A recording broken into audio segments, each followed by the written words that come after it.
Kaixo zinemazale, hauxe duzue Zurriolako Butaka, Donostiako Zinemaldiaren euskarazko programa berezia. Dakizuenez, berria 11 irutsiloko hitza Gaztezulo eta aurten ere zinea.eusekin elkarlanean osaturiko saioa da eta dagoeneko martxa hartuta gaudenez, bigarren egunari heldu nahi diogu. Izan ere, irailak 17 larunbata, hementxe gaituzue kursalen eta ezer baino lehen gogora ekarri behar dugu atzokoan inaugurazioa izan genuela Donostian bertan, zinemaldiarena, eta bereizgarritzat edo bertan ohiko inaugurazioaz gain, hainbat aldarrikapen, hainbat protesta izan zirela, horiek ere aipatu gabe ezin utzi, eta beste euskal presoen gaixo daudenen aldarriak entzun ziren hainbat oihu artean, eten egin zuten hainbatetan inaugurazioa, eta beraz, hasieran ere halako kontuak ere izan ditugu aldarrikapena uztartu delako zinemarekin Donostiako zinemaldian diogunez. Gurera etorrita, gaurko programan, hainbat kontu izango ditugu normala den bezala. Protagonistak hainbat, esaterako Pedalo izeneko filmaren bidaia horretan barneratuko gara, bi gonbidaturekin, batetikan Juan Palacios zuzendaria eta bestetikan Jon López, aktore eta bidaia horren parte den pertsonaiarekin.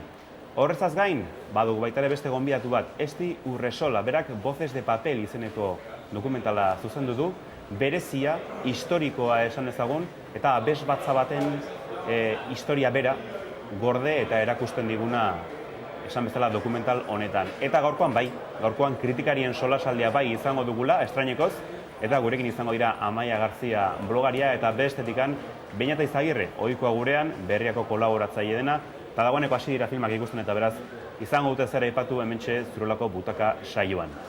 Besterik gabe, obrena hasta dugunez, goazen!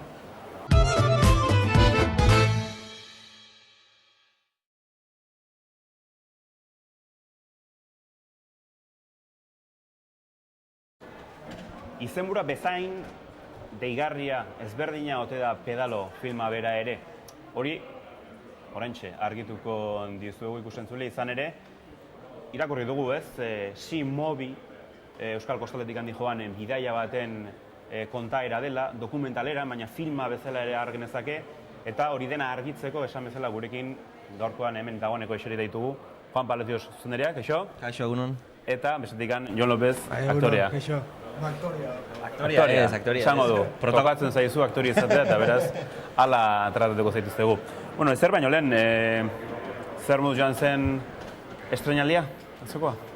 Ondo, netako zinemaldixan pelikula orkestia lujazoa da. Orduan, pentsatu eta harrera hona aukize bala, ni justo proiektzioan ez nintzen egon, atera nintzen, ez dut asko disfrutatzen horregotia, baina, gero jendeakin berba itxen proiektzioa eta gero gauza honak bakarrik komentatu zidaten, orduan. Zuizan zinen, aguantatu zenuen? Ni bertan honintzen da oso ondo, oso guztua gila esan. Ni beldur pixkan, akan gure arteko graziak eta gure arteko gag horiek gure arteko bakarrik izango zian edo jendeak ulertuko zituen, eta gustatu zian ikustia guk farraiten genunean bestik farraiten zutela. Harrera honan ikuste. Hori garrantzitsua da. Askotan estrenaldiak gerora festa edo parranda txoa ukitzen dute, ez dakit hori ere ondo eraman zenuten edo? Bai, ondo, atzo ondo, gaur ezain ondo. Bai. Luzatu omen zen, ez? Bai, jun ginen, inaugurazio festara, sartu ginen, azkenean 14 pertsona dolan, eta horrego nien, goizeko laurak arte. Orduan gaur bixarramun pixkakin nabil. Nik gaur peio nahi ikusten zaituz edo, beraz. Azkarrik asko. Hori seinale hona izango da. Sartuko gara bidaia horretan, aipatu dugun Pedaloren bidaia berezi honetan izan ere. Ideia bera ez, Pedaloa, Donostiarra denak buruan izango du zer den, txikitan segurazki belaunaldi jakin batekoek jakingo dutelako, zoi bartarra izanik, bitxia da, nolabait, baina pixkat ideia nondi nola sortu zen, pedalo bat hartuta, halako bidaia bat planteatzea, emaiatik Bilbora, ez? Ideia originala da gure lagun eta artista den Joseba Etxeberriarena. Berari okurridu jakon pedalo baten bidai bat itxia. Gertatzen zena da, hasieran nahi zuanin bidaia zan debatik Santiago de Compostelara. Eta ni esan baina Santiago de Compostela ez da kaundartzarik.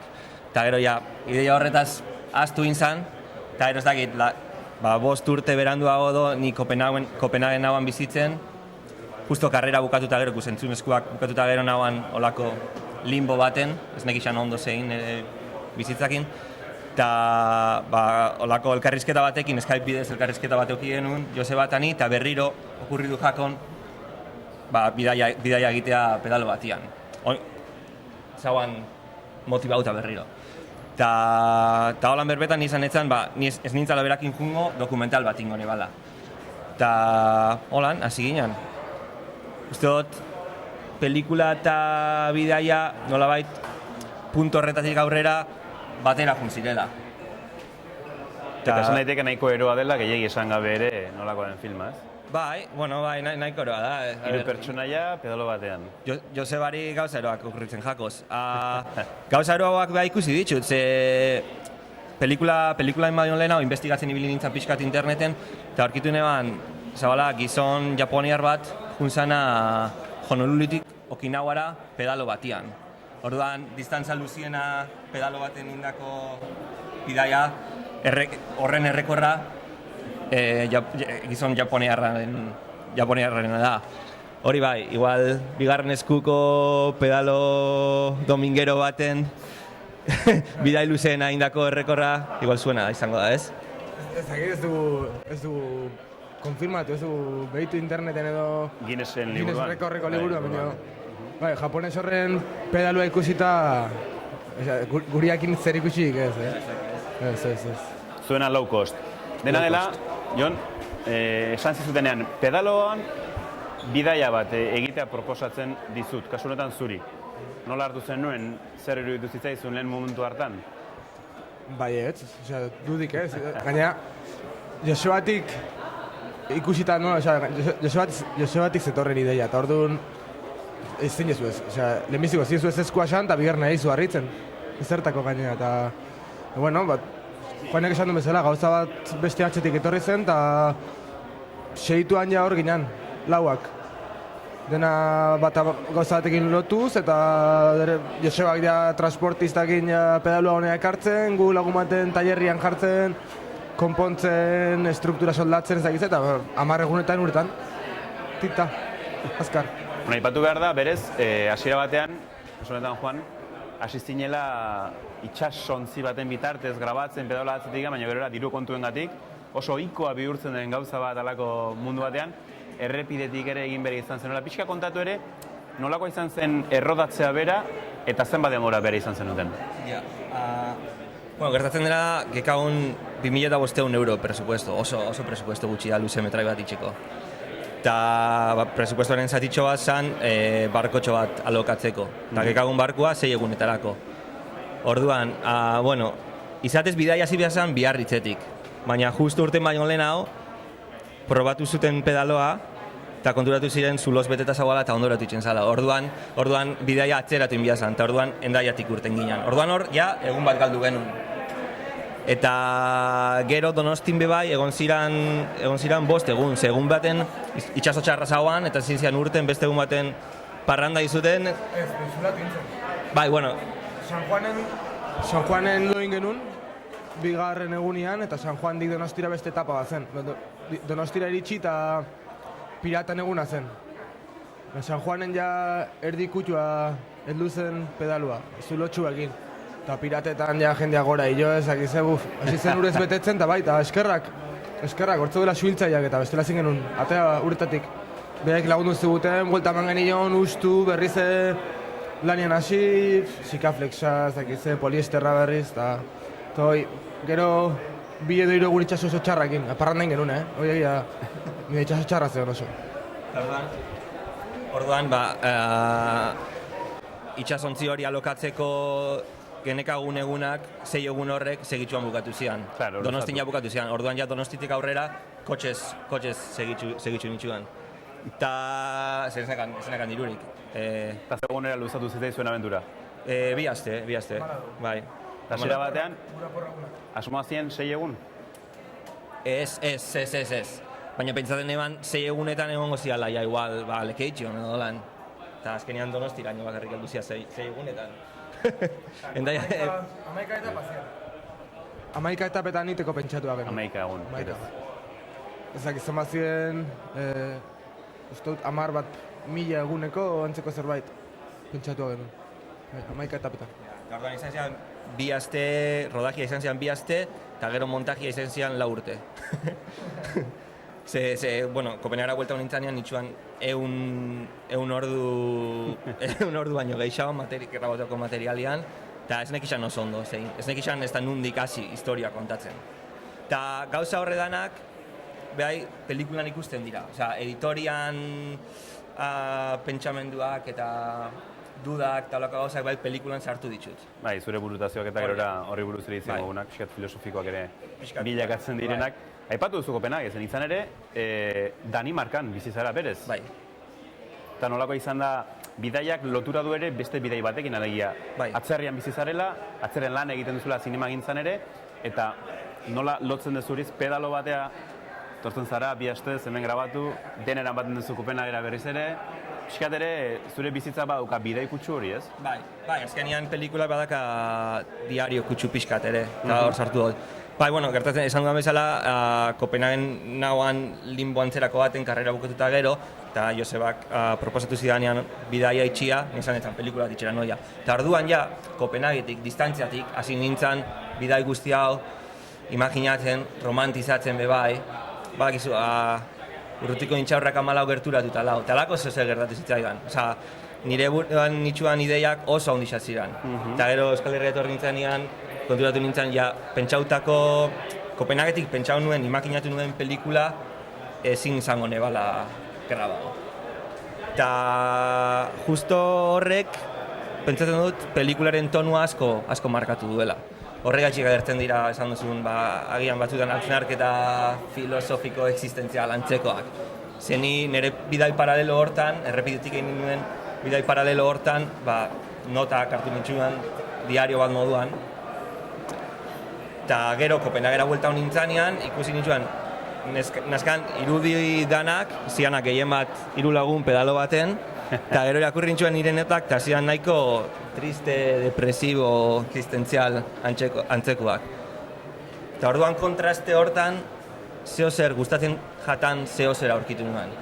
Eta hortik tira ibili nintzen, eta azkenean, formula bat aurkitu nuen, historia hau kontatzeko. Osa, alde batetik nire historia kontatzeko, eta bestetik euren historia kontatzeko. Zuk aipatuzu kontraste hori egon badagoela filmean, izan ere bada nolabait alde, burutazioena, pixka sakonagoa dena, eta bestetik bada umorea, ez? 3 protagonistena, 3 ganberro ezakit esan edo ez, baina egia da modu baten agertzen zaretela, eta hori, Jon galetu barizut, berez agertzen zareten bezalakoak zarete? Totalmente, oso natural. Ni egia esan, nire burua ikusita pixka, atzo pelikula konturatzen dio, ze amargatu bezala nintzen, pixkat kaskarra biaz bezala nintzen, ez egia esan, egoerare etzen, askotan txukuna etzen, erresa, gero gauza asko pasazian, eta gero gauza pertsonal asko bidaian zehar, eta bueno, gero azkenean prioridadiak aldatzen juten dira bakoitzanak, eta, bueno, ikusiko ez pelikula, baina bakoitza bere hiruak, hiruan artean dugun mundu eta zaparte, bakoitza bere mundu txikia daka, eta hori ikusten da pelikula, baina humore pila dago, gure arteko harremanak oso naturalak dira. Kiston, enekotan txikitatik ezautzen gara, eta gure diskusioa dakagu, minoko 30 segundutan desarkatzen ari berriz, eta ezakitze, eta oso naturala. Zuk ipatu duzu, Jon, badela kontu bat ere gertatzen dena, zen modu errealean gertatzen dena gauzak, zuk bidaia honetan pertsona bat ere galdu zenuen, eta horrek ere zenbatean balintzatu zintuen, kasu honetan Aitona. Bai, Aitona galdu nuen. Bai, gorre, zantzen egia esan, ze... Beha hospitalean, ze honon... Ordurako, baina... Denbo izango nuen asimilatzeko, baina... Azkenean nuen uste justo egun horietan gertatuko zenik, eta... Baldintzatzen du, bai. San Juan de Gaztelu gatxen ingen gaua, baina gau hortan... Urrengo goizian bertan, funeralea jo nintzen. Momentu hortan, eta... Eneko da eso akarri gaitu zian, eta urrengo egunean, plentzian, bildu nintzen behaiekin berriz, eta... Eta hori, azkenean... Zure situazio pertsonalak bai markatzen zu, eta horrek ere humoriare aldatzen. Historiari errealtasun hori ematen dio, ez da beste, badirelako humorerako tarteak, badirelako bestelako une personaletako egoera, kasu honetan zu bizitzekoa Jon. Eta igual ezin dugu kontatu, baina, bueno, historia paralelo txiki bat da, gaur amodio historia antzeko romantizismo batekin. Baita ere. Ideal batekin bezala, ez? Ja, bueno. Hor utziko dugu, ezta? Nik uste nuela spoilerrak ez genitola botako filmerako, eta badirudi spoilerra baino, bestelako kontu personalak iaia ahizatzeko gaudela hemen Zuriolako Butaka saioan. Zuri inongo nahi, zinigile moduan, aipatu behar da, gure euskal kostalde ederra erakusteaz aparte, bestelako irudiak ere sartu dituzula, eta isade lotuta zure burutazio eta bestelakoekin ez. Nolako izan da kolax hori, nolako izan da lanketa hori, zenbat buelta eman dizkiozu denari, osotasun hori bilatzeko? Ja, hori zaila izan zen, Baizen, zinegileak nahiko inkonformistak zarete, etengabe aldatzeko gaitasuna duzu eta hori nola eraman zenuen? Bai. Bueno, bai, Euskal Kostatik aparte erabili ditudan irudiak, bueno, izan ziren alde batetik erakusteko Kopenhagen nahuala, eta hor gutxi gora historia igual horrazten dela, alde batetik gutxienez, ni Kopenhagen pelikula hau imaginatzen, eta gero bestetik dago beste sekuentzia bat, dala amets bat. Eta hor erabili ditut atzerriko irudiak oso exotikoak iruditzen zitzaizkidalako, eta ere nahi nuen salto batin Euskal Kostatik nahi nuen jun oso urruti. Eta punto surrealista bat eman. Zer, ezken finan amets bat da. Eta ez hori bakarrik, ez punto surrealista bat, bai nahi nuen egin denporan salto bat. Eta, bueno, ezin duz desan, da spoiler bat momen. Baina, bueno, nahi nuena da nolabait transmititzea pelikula montatzeko prozesua oso luzia izan zala. Eta orduan nahi neban hor denporan salto antzeko bat. Eta orduan sartu nitzuan nire etorkizuneko irudiak.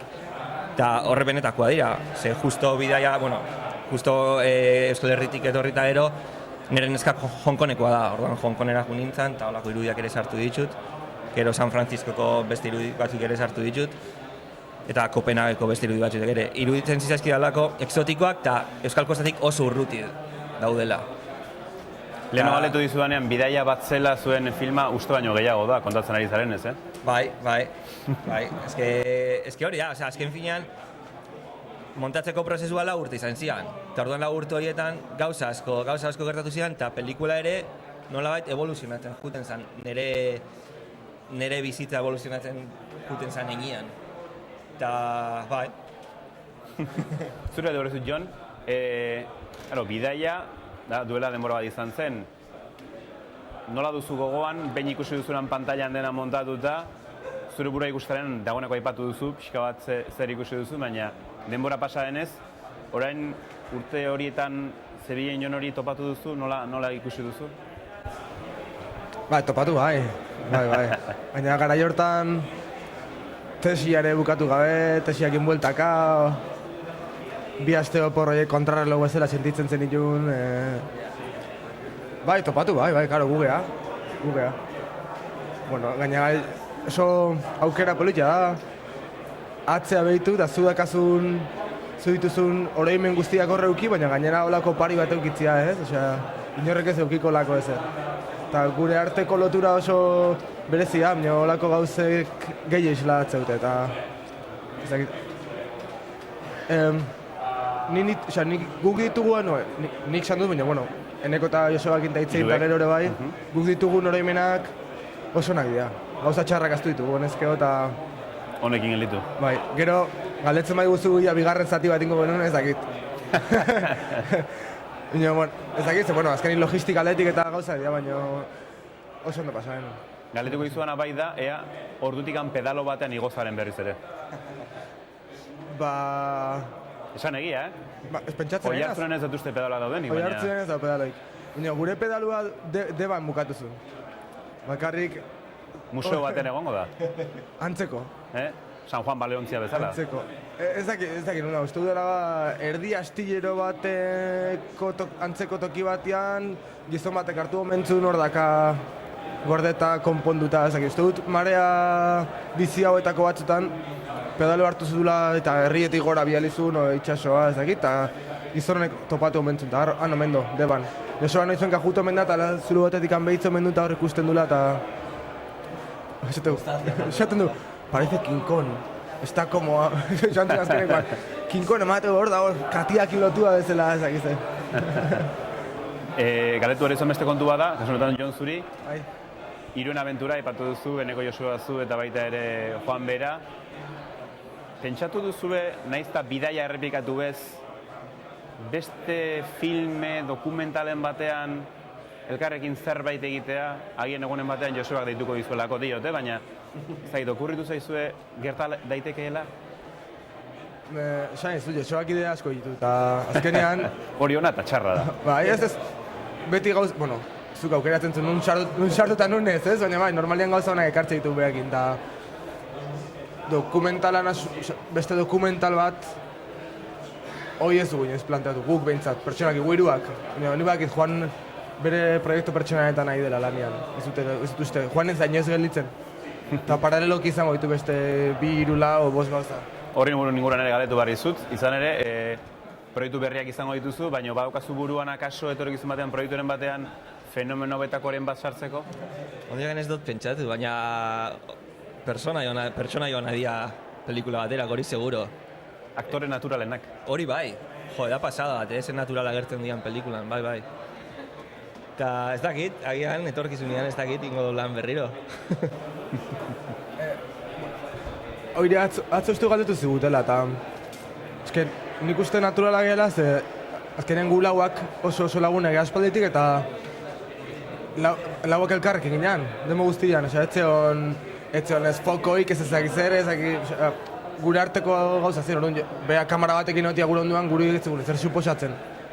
Gorreatik uste dut. Ez behar, heldu zen puntu bat, non konturatu zineaten, pedalo batekin Kantauri itxasotik bidaiatzea oso zaila zala. Eta orduan denbora guztian zeundeten super lanpetuta, gauza konpontzen, pentsatzen lon nuin, pentsatzen pedalua nulako zenuten, kargatzen, deskargatzen. Ez dakit, denbora guztian zeudeten lanpetuta. Orduan ja, heldu zen momentu bat, ezen dutela pentsatzen ni hor nahuala grabatzen.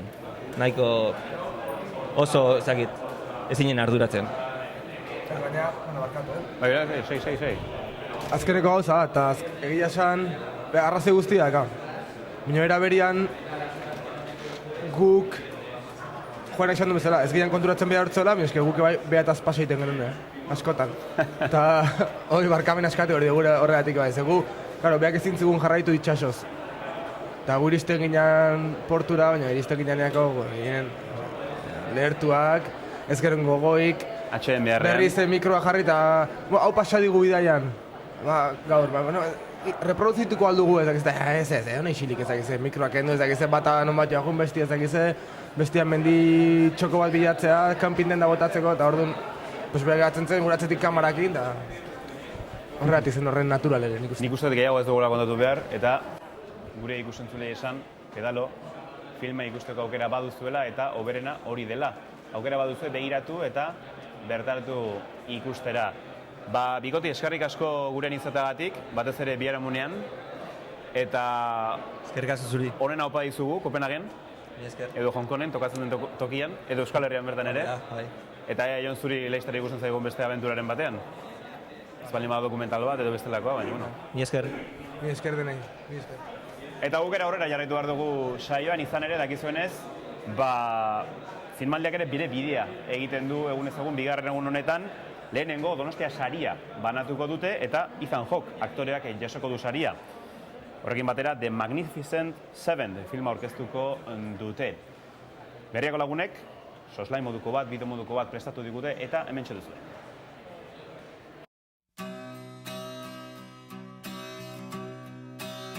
Ethan Hawke, Amerikako Estatu Batuetako Austin hirian jaio zen 1970 urtean. Nerabea zela 1985ean egin zuen debuta zineman, eta ordutik dozenaka filmetan hartu du parte. Ezagunenetako batzuk, Dead Poets Society, Great Expectations, Hamlet, Training Day eta The Purge dira. Azkeneko urteetan, Richard Linklater zuzendariarekin lankidetzan egindako proiektuak izan dira Hawken lanik ezagunenak. Boyhood laudatu eta txalotuan, rol garrantzitsua antzestu zuen eta Oscar sarietarako hautagaitza ekarri zion lanak gizonezko aktore onenaren sailean. Orduko hartan, 8. aldiz jardun zuen Linklaterrekin batera.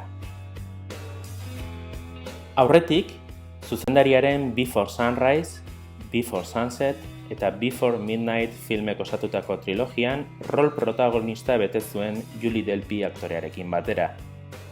Saileko azken 2 pelikuletan gainera gidoilari lanak egin zituzten Hawkek eta Delpyk, Linklaterrekin batera. Hawkek gainerakoan idazle gisa ere jardun du eta 4 eleberri ditu argitaratuak.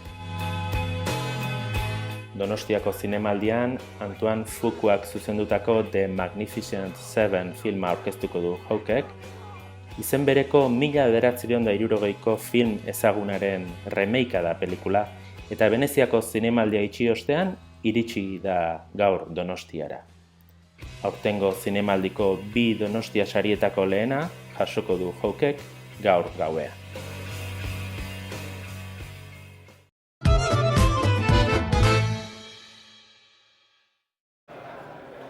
Hemen segitzen dugu Zurriolako butaka saioan eta dagoeneko hurrengo gonbidatua gurekin dugu. Abesbatza bat du oinarri, nolabait Voces de Papel zeneko dokumentalak eta Jose Antonio Agirre lehendakaria ere oso presente du lan honek. Horri buruz hitz egiteko dokumental honen zuzendaria gonbidatu dugu gurera eta horrekin dugu Esti Urresola. Kaixo eta ongi etorri? Kaixo, eskerrik asko. Bueno, asteartean estreinatuko dute Printzipia zinema aretoan dokumentala eta ez dakit beti galdetzen dizuegu estreinaldira hurbildu ahala, ez dakit prestatzen zareten, egokitzen zareten gogoa izango duzu erakusteko. Bai, gogoa erakusteko eta partekatzeko dokumentalean parte hartu duten pertsona askorekin gogo pilo bat. Claro, nervioak etortzen edo, bueno, igartzen hasten direla data heldu heltzen den heinean, ezta? Baina, bueno, konfidantza izan behar dugu, azkenean egon gara dokumental hau denbora guztian komunikatzen, azaltzen jendeari, eta beraz, ez daukagu ja zer eginik, ezta? Eginda dago, beraz... Erakuska falta. Bai. Aipatu behar da, ETB-ren enkargu egindako dokumental bat dela, eta oraintxe aipatu bezala, Jose Antonio Agirre lehendakaria presente duena. Zer nolako da bere garrantzia dokumental honetan? Zer da bere figuraz aipatu nahi izan duzuna, gehiagik kontatu gabe? Bai, bere presentzia ez da oso... ez da agertzen... Ez bada trama printzipala mugiarazteko, ez da? Jose Antonio Agirre bai izan zen politikari bat kultura eta artearekiko sentsibilitate handikoa, ez da? Eta ez bakarrik bera musikaria zelako, baizik eta, bueno, parte hartzen zuelako euskal kulturgintzaren munduan, gerra baino lehenago, baina eske gerra momentuan, gerra estanda egin zuenean, bere lehen erabaki politikoetariko bat izan zen abesbatza hau sortzearena. Eresoinka, ezta? Beraz, Agirre lehendakaria agertzen da historia honetan, Eresoinkaren jaiotza mugiarazteko, bai eta epopeia honi bai bukaera emateko Bigarren Mundu Gerra estanda egitera zijoalako eta beraz hori, abesbatza bai bukatzeko gutuna berak bidali zuen. Aipatu dugu enkargu moduan hartu zenuela, baina izan duzu askatasuna gidoia egokitu, moldatu eta nahi bezala jartzeko? Guztiz, izan ere dokumentala esan duzun moduan proiektu handiago baten markoan jaiotzen da eta zuzendari bakoitzari eman zizkiguten konsigna bakarrak izan ziren hiriburu bat eta kontzeptu bat. Nire kasuan izan zen Paris eta erbestea jorratu behar nituela, ezta? Eta hortik aurrera ja Eresoinkaren historia eta hori guztia ja nire kabuz topatu nuen eta bereziki eskuzabalak izan dira nire planteamendua bebai onartzen, zen bakarrik Eresoinkaren historia kontatu nahi nuena, baizik eta nolabait gaur egungo euskal artisten begiradaren bitartez bebai artearen garrantziari buruzko hausnarketa bat egitea ere. Eta euskal artista hauek ere Parisekin lotura estua daukate. Beraz, hor iragana eta orainaren arteko ibilbide horretan zan aposturik handiena niretzako eta bai, sentitu naiz nahiko aske egin nahi izan dudana kontatzeko. Zazen garrantzitsua den hori. Bai. Dagoeneko aurreratu duzu, Eresoinka abes bat zapera, aipatu behar da, 36ko gerraren ingurumari horretan sortu zela Saran, eta pixka bat ere, abes batza horren ibilbidea ere islatzen saiatu zarela. Benetan, harrigarria da eta akaso ez oso ezaguna abes batza horren ibilbidea, ez? Hori ere, pentsatzen dut dokumentalan honek ondo erakutsita ikusentzularentzako oso interesgarri izan aldela, ez da? Bai, nik uste eta harrigarria dela hitza, ezta? Eta harrigarria zergatik, ni historia topatu nuenetik, ja hasi nintzen jendeari jozke. Omen zegoen abes batza inorketzekien historia honi buruz, eta izan zen benetan, ulertu behar da hori, 31 alderan Euskal Herrian bizi hasi zela errenazimendu kultural bat, ordura arte nahiko kultura popularra eta bazterrekoa, auzoetakoa, eta baino justo uda zibila piztu baino lehenago hor bazegoen hasten zijoan mugimendu artistiko Euskal Herriari buruzari naiz, oso potentea udarekin utzi zutena. Utzi zutena. Eta orduan, bai, da harrigarria nola, hasiera batean, Frantziatik barrena sakabanatuta zeuden errefugiatu pilo bat, Saran bildu izan zirela, eta nahiko modu klandestinoan hor montatu zutela, 200 baino gehiago artista bitzen zituen espektakulo ikaragarri handia, eta bereziki da importantea lortu zutelako Pariseko eta Berlin, Europako zenbait herrialdetako eskenatokirik importantenetan espektakuloa ematen, ez da. Hori da, niretzat izan zen, benetan harrigarria ez jakitea, ez izatea. Baina hori da gure historia. Bai. Eta erbestean geratu zen, eta pixkat ere zu saiatu zarena dokumental honen bitartez, berreskuratzen eta erakusten. Horrek esan nahi duena da, normala denez, euskara, gaztelania eta frantsesa uztartu dituzula, eta nahiko modu naturalean. Argi zenuen hiru hizkuntzak nahastu nahi zenituela hainbat errealitate eta errealitate jakin bat erakusteko? Bai, izanez jolastu nahi nuen horrekin ere bai, ez da bakarrik, azkenean dokumentala da, zergatik artea izan daiteke borrokarako erraminta bat, ez da? Eta Eresoinkaren historia, baina beste artista hauena ere. Gaur egungo artista hauek antzerkigintzan, dantzan eta arte grafikoetan dabiltzat, ez da? Ez da bakarrik lenguaia artistikoa, baizik eta lenguaiak pertsonek erabiltzen dituzten lenguaia ezberdin horien inguruan ibili nahi nuen, ez da? Mugak aztertu lenguaiaren esparru bi hauetan. Hizkuntzena beti izan da fundamentala. Esan nahi dut, erbestea jorratu behar nuenean, erbestearen kontzeptuari lotuta dagoen zerbait da muga. Eta gainditu behar duzun muga bat, ez da? Eta lenguaiek representatzen dute mugaren alde bi horietan bizi diren mundu ezberdinak. Eta mundu ezberdinen arteko zubiak nola sortzen dira sormen prozesuetan, baita bizitzan ere, hori izan, bai, eta oso naturalki atera zen, noski, klaro, Hendaiako neska bat daukagu, Hego Euskal Herriko leku ezberdinetako euskaldunak, frantsesak ere bai, Paris, bai, oso, eta horregatik konbidatzen ditut ikusleak zinemaldian ikustera bertan jatorrizko bertsioa jarriko dutelako, ezta? Eta hori da... Hori da zure helburua behintzat, Bai. Eta zure ametsa behintzat erakutsi izatea bere horretan dokumentala. Bai.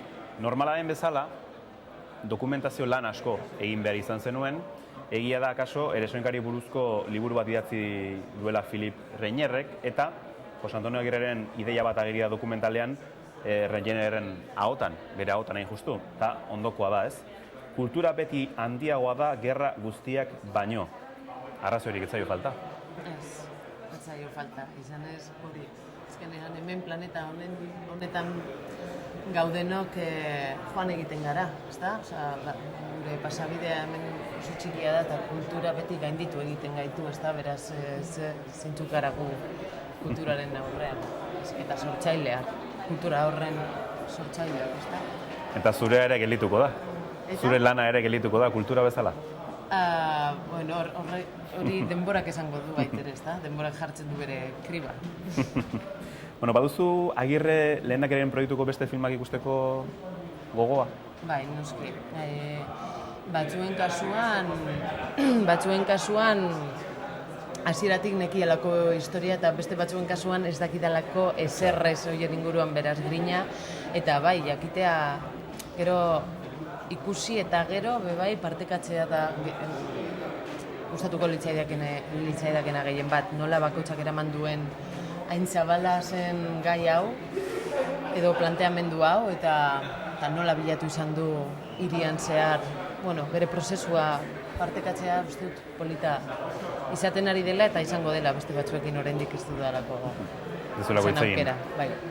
Zure uste, denbora nahikoa izan duzu dokumentala behar bezala osatzeko, edo denbora gehiagorekin mami gehiago sartzeko aukera izango zenuen, kanpoan utzi behar izan duzu zerbait utzi nahi ez zenuena, nolakoa izan da azken emaitza horretara iristea? Nire kasuan 18 hilabete egon gara, eta ez dut uste, dena izan da denbora guztian oso justo, bai, eta klaro, noski denok eskatzen dugu denbora gehiago, baino hala ere bai ikusi dut epe mugak eta egon izan ez balira gauzak egiteko, ze igual pertsonai batzuk etortzen ziren hona eta ja basi joazten beraz egin behar genuen hori, ja eta eske gauzak askotan hola ez badira ez dira ateratzen, ez da? Eta noski, mamia, edo zeinetik edo beste dokumental ezberdin bat izango litzateke igual. Baina hala da. Hala izan da. Hala tokatu da, eta botez de papel ikusi nahi duenak horrela ikusi beharko du. Momentuz, 18 hilabete bat jo ere, ez dut ondo egon dela, igual beste historietara jarriko zara. Badaukazu asmoa zinemaldian bestelakoak egiteko, gaur promozioan gauza dugu gurekin, baina izango duzu aukera beste hainbat film edo nahi beste ikusteko? Hombre, espero dut, entre pasea, prentsa aurrekoa, gero badira bebai ekitaldi zenbait nun parte hartu nahi dudan. Nahi duzunak, bai? Bai, hemen Euskal Emakume Zinegileen elkarketa bat dago, Keller aretoan. Osatuko litzaidak jute, baina eske justo da nire pasearen ondoren saiatuko naiz, baina oso ekitaldi eta mugimendu interesgarria gonbidatzen zaituztetzuek denok. Gonbita luzatu dago. Zinegile guztia jutera. Eta, klaro, pelikulak oraindik ari naiz antolatzen egutegia. Pitxinak ikusteko bebai jendeak nola mugitzen dituen proiektuak oraindik paperean daudenean. Hori oso interesgarria iruditzen zait, no? Eta aberasgarria. Lanera ere etorri zara, beraz. Bai. Tamazenen of course, baina bai. Bai, of course. Baina, izango duzu orduan, bai aukera ikusteko bai filmak eta lan pixkat ere egiteko. Este Urresola, eskerrik asko gure izateagatik. Voces de papel, hori da gomendatzen dizugun dokumentala eta nahi duenak bintzat, aukera badu ondo behira ezala programa ikusi ahal izateko. Mami esker eta animo. Bale, eskerrik asko. Eta zurekin batera, joango gara bideokritika bat ikustera, izan ere, kritikariak laster izango dira, hemen gurekin laster eseriko zaizkigu eta hori ere nahi dugu, baina aurrez, atzo egin bezala, Sipo Fantasma filmaren inguruan kritika egin digu Gaztezulok, eta ea zer dioten Koldo Almandozen lehendabiziko filmaz.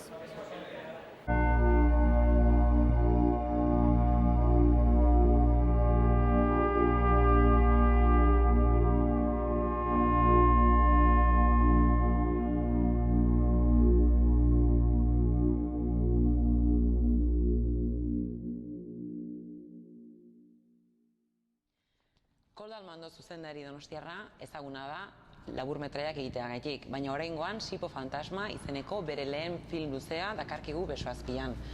Txintxua Films, Amama pelikulangatik hainbat sari jasotako produktora dago, proiektu honen atzien, eta haiek eta guk ziurtatu izan dugunez, oso proiektu pertsonala eta berezia da.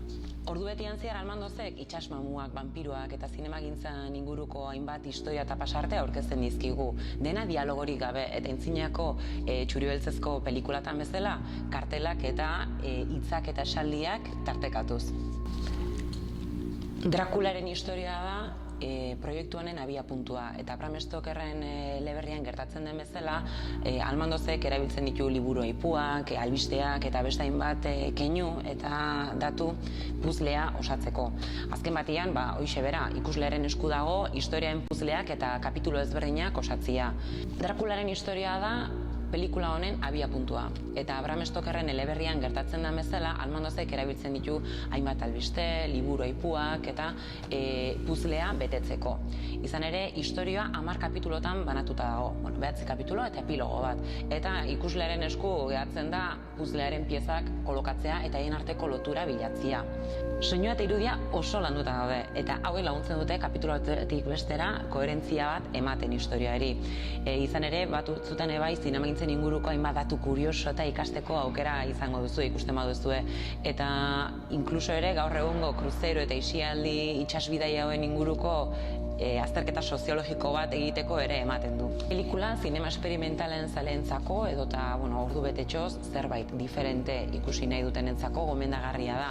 Izan ere, aurten Zabaltegi Tabakalera sailean proiektatuko da, nahiz eta duela hilabete batzuk urte hasieran Rotterdamengo nazioarteko zinema jaialdian estreinatu zen lehenengo aldiz, eta baita ere Donostiako Kultura Bat Zinematan proiektzio baten ikusteko aukera izan zuten gutxi batzuk.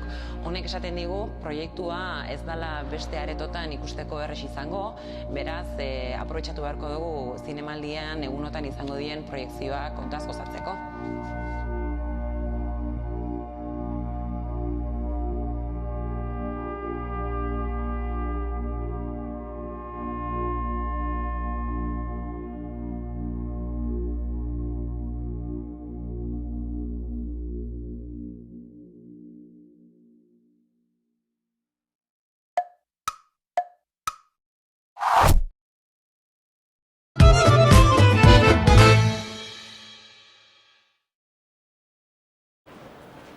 Kritikarien solasalderik gabe nahiko gutxa geratzen zaigu Zurrolako Butaka, eta beraz, gaur gurekin ditugu dagoeneko lehen biak estrainekoz batetikan Maia García blogaria, kaixo Maia? Kaixo. Eta bestetikan, ohikoa dugun bat esan dugu. Birante Izagirre, bereako kolaboratzea, kaixo zuri ere? Kaixo, zemuz. Lehendabizigo galdera, protokolarioa. Nola hasi da zuen maratoia? Bueno, nirea gaizki hasi zen, zekusen nuen Los Siete Magníficos eta zetaia matere gustatu. Bueno. La western nahiko komertziala txarra. Baina gero gauza betu zen, Neruda ikusi nuen ere bai, eta pila bat gustatu zait. Eta gaur goizean ikusi El Hombre de las Mil Caras, eta La Isla Mínima ikustuta gero gogoan ekan hau ikusteko, eta asko gustatu zait. Momentuz gehiena gustatu zaidana. Baina, 3 pelikula ikusi dut dakarrik. Sakongo dugu horietan, baina lehendabizi behinetire galetu behar dio, zeren uste dut, zuk apusto irazi eta bat gehiago ikusi zula, 4. Bai, 4 ikusi ditut dagoeneko. Baina, koreda ikusteko desiatzen eta festivala ja bukatzean, ze ja nekatuta gaude. Hain justu zeintzu dira titulutan ikusi dituzun 4ak? Ikusi ditut, zuzendari berriaken 2 ikusi ditut, Wild Style eta Park, eta Perlaken, Tony Herman eta Neruda. Baina, koredan zai. Maia, zurekin abiatuko gara, eta Neruda, 2 ikusi duzuenez, pixkat ere saiatuko gara ateratzen edo iruzkin txukun bat egiten filme honen inguruan. Zer iruditu zaizu zuri, Amaia? Gustatu zait. Egia esan ez nuen Nerudaren historia guztia ezagutzen, guztiok ezagutzen dugu Neruda poeta ezaguna, baina ez nuen bere historia guztia ezagutzen, eta historia nola kontatzen da nire bitxia da, ez?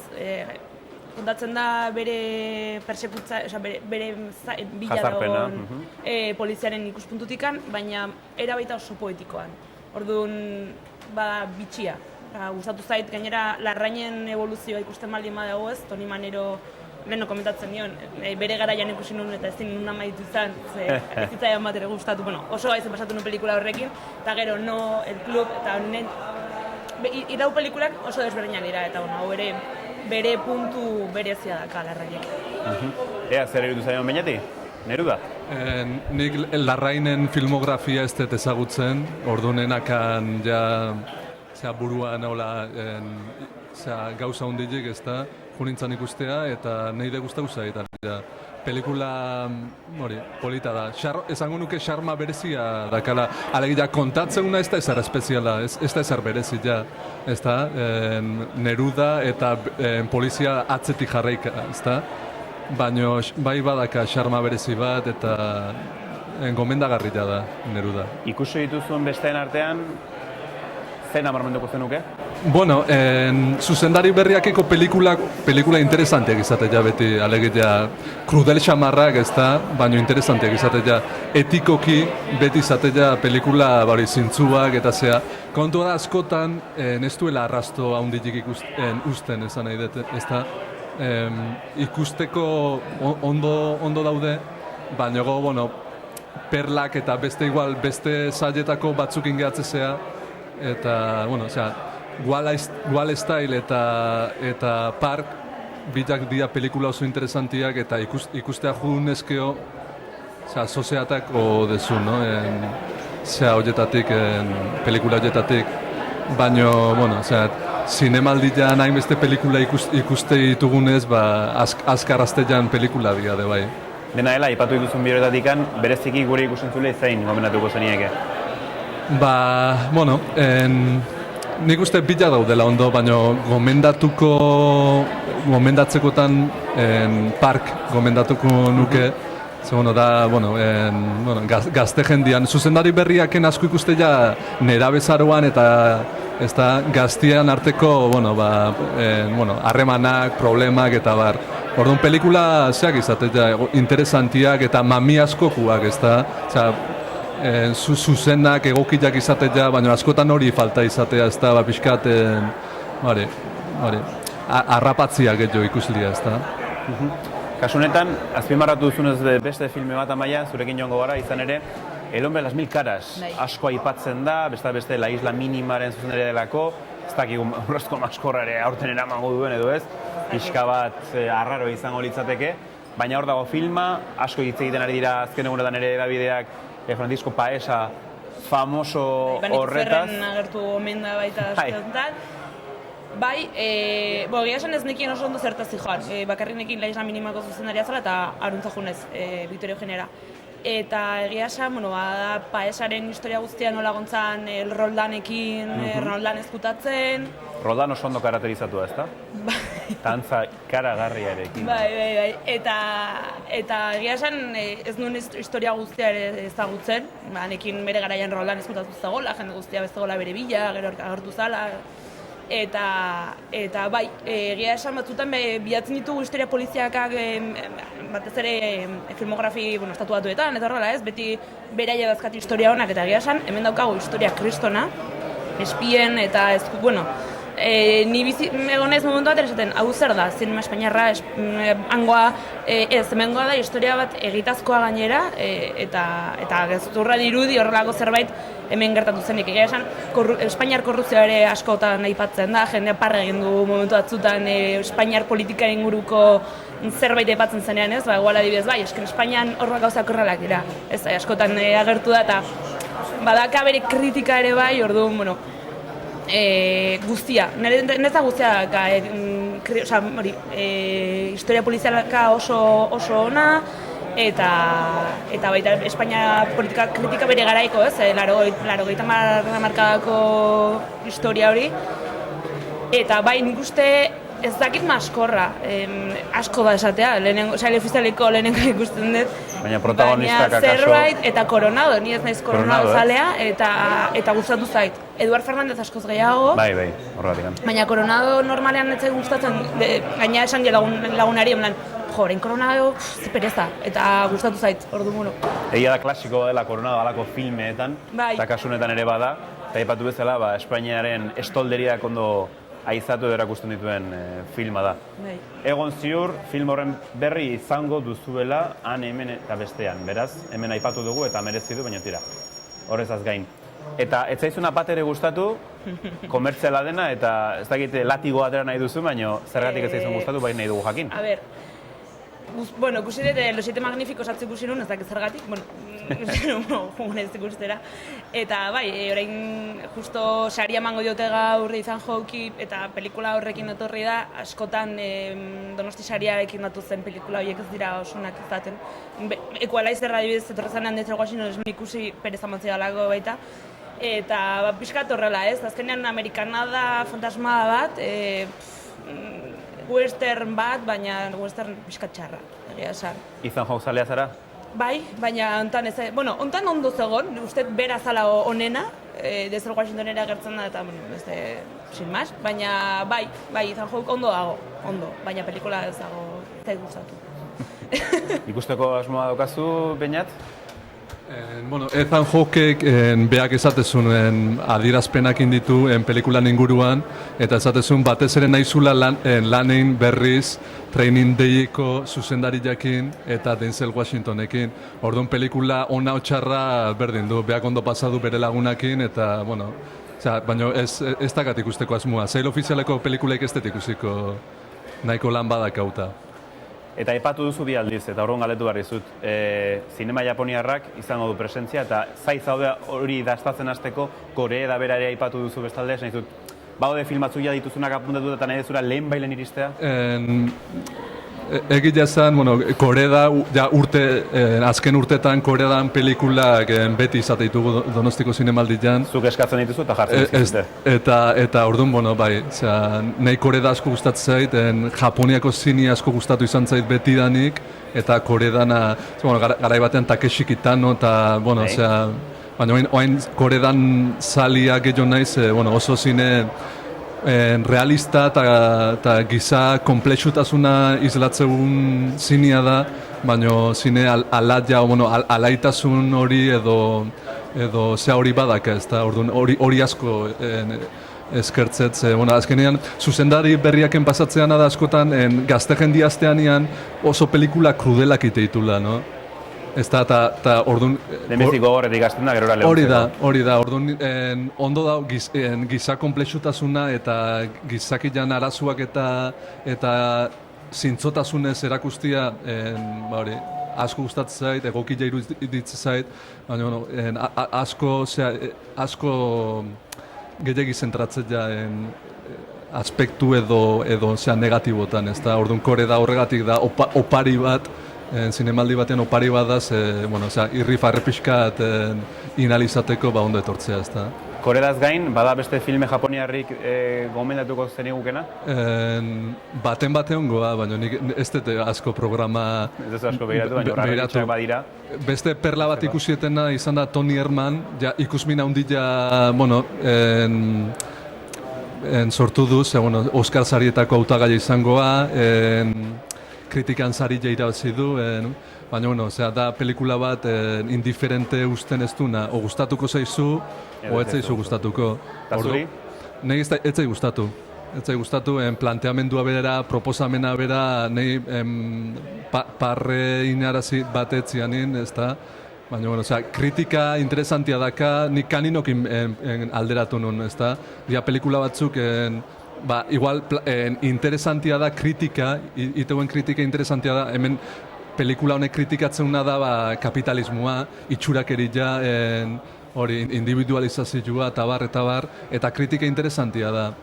Baina, planteamenduan egitzaiten gustatu, hasieratik egitzaiten gustatu, eta hori, etzean konbentzitu, eta, baina jende askoi gustatuko zaio, nahi bintzat. Zine klasikoan zaliak dianak, nik enioak gomendatuko Tony Herman ikustea jutia. Hori hor galeatzen da. Eta bukatzeko Amaia zuri galetu behar dizut, datozen egunetan bada filme bat bereziki ondo aukeratua duzuna eta arrazoi jakin batengatik? Bai. Jon Astrobaren La Reconquista ikusi nahi dut. Osea, ikusi nunean jazetorrela zinemaldira sail ofizialean, hori ikusi behar dut bai edo bai. Eta zergatik, Jon Astroba duela gutxi ezagutu dut ikusi nuen berazkeneko pelikula eta kaleran, eta gauza bitxea bat dakat pelikula honekin. Rafa Rueda agertzen da pelikula honetan, Rafa Berrio barkatu. Rafa Berrio, bai, Donostiarra. Bai, eta bere kontzertura jo nintzen abenduan, eta esan zegoen, jun martzulara azkar, zetren hartu hartzu Madrilera juteko pelikula errodatzeko, orduan, jakin nahi zer egin zuen urrengo gunean. Heldu zara Bai. puntutxo horrekin. Bai. Ba, ederki, aurpegi ez ondo ikusten zaituztet, badakit aste asko luzatuko zaizuela, asko ikusi beharko duzuela, eta beraz, animoa besterik ez dauzkat zuentzat, eta eskerrak eman, gurekin esertzagatik gaur. Zuri. Eta zuekin batera gainera, aprobetxatuz, emango dugu amaiera filmari esan behar nuen, saioari, hau ere errodatzen joaten gara egunero, baina tira. Errodatu dutenak eta dagoeneko erakusgarri dituztenak hainbat saietan dituzue, eta guk bukatzeko sail ofiziala dugu protagonista. Bertako filme bat izango dugu saio bakoitzean bukaeran, eta gaurkoan ere badugu beste bat. Hain justu, Xiaogan Feng txinatarraren I'm Not Madame Bovary. Horren trailerra eskainiko dizugu saioaren bukaera honetan. Eta gogoratu, bihar saiorik ez, baina astelehenean bueltan izango gaituzula hemen Zurrolako butakan. Besterik ez, izan ondo, aio.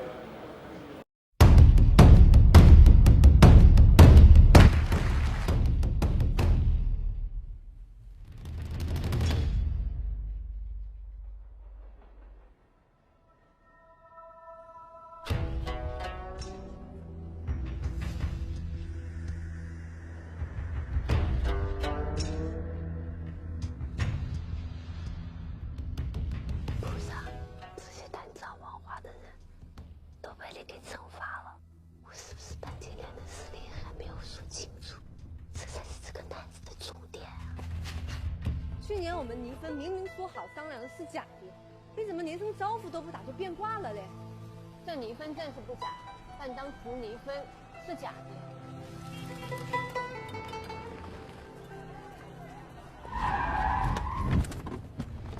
找死啊！连你都不相信我这官司能打赢，这事情不是这么个事情，这你也不是这么个你。如果能干大事，就杀人也成。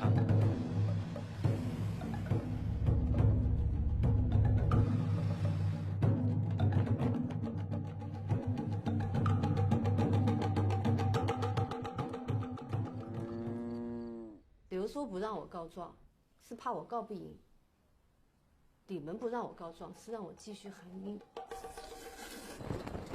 过去我没有死心，今年我死心了。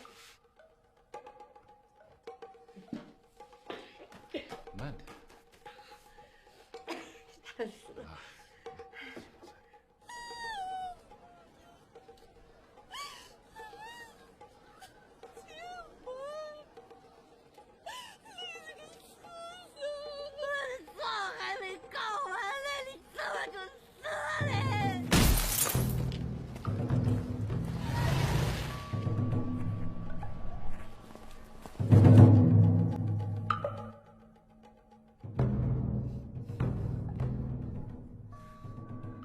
这是强奸，你知不知道？你就说吧，好不好？